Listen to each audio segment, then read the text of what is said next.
ഫറൂഖ് സഹകരണ ബാങ്കിനെതിരെ അഴിമതി ആരോപണവുമായി ഉന്നയിച്ചുകൊണ്ട് സമരരംഗത്താണ്.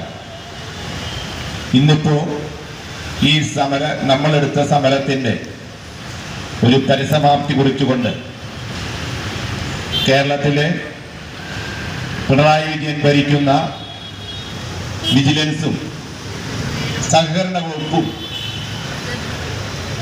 ഇവിടെ കോടിക്കണക്കിന് രൂപയുടെ അഴിമതി നടത്തിയിട്ടുണ്ടെന്നും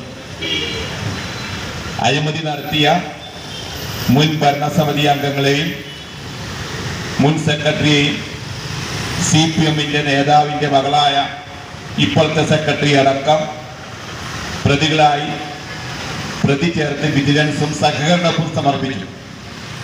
വിജിലൻസും സഹകരണ വകുപ്പും ഈ സ്ഥാപനത്തിലെ ഫറൂഖ് സഹകരണ ബാങ്കിലെ സെക്രട്ടറിയെ സസ്പെൻഡ് ചെയ്യണം എന്നാവശ്യപ്പെട്ട് ഒരു കത്ത് നൽകിയിട്ട് ഇന്ന് 2 മാസം 13 ദിവസമായി.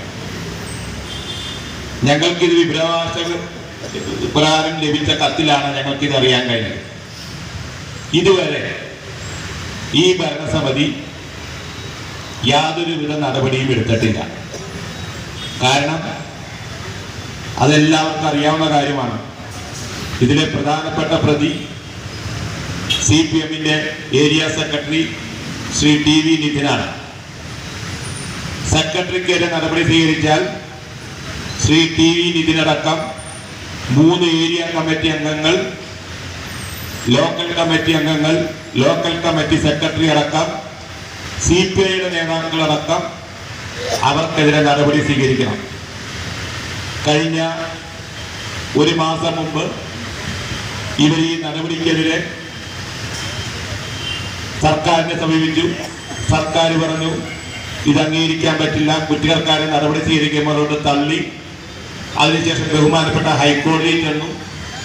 ബഹുമാനപ്പെട്ട ഹൈക്കോടതിയും ഇവരുടെ ആവശ്യം നിരാകരിച്ചുകൊണ്ട് കുറ്റക്കാർക്കെതിരെ നടപടി സ്വീകരിക്കാൻ വേണ്ടി നിർദ്ദേശം നൽകിയിട്ട് 2 മാസമായി. അവരും ബഹുമാനപ്പെട്ട ജോയിന്റ് രജിസ്ട്രാർ യാതൊരു നടപടിയും സ്വീകരിച്ചിട്ടില്ല. കാരണം എന്താ? ഏരിയ സെക്രട്ടറിയെ സംരക്ഷിക്കുകയാണ്. ഏറ്റവും വലിയ കാട്ടുകളനായ ഏരിയ സെക്രട്ടറിയെ നിർത്തിക്കൊണ്ട് ഈ നാട്ടിലെ അഴിമതിക്ക് നേതൃത്വം നൽകുന്ന ഒരു ഏരിയ സെക്രട്ടറിയും ഏരിയ കമ്മിറ്റി അംഗങ്ങളും കൂടി ചേർന്ന് ഫറൂഖ് താലൂക്ക് ബാങ്കിൽ നിന്ന് 25 കോടി രൂപ നഷ്ടത്തിലേക്ക് എത്തിയിരിക്കുകയാണ്.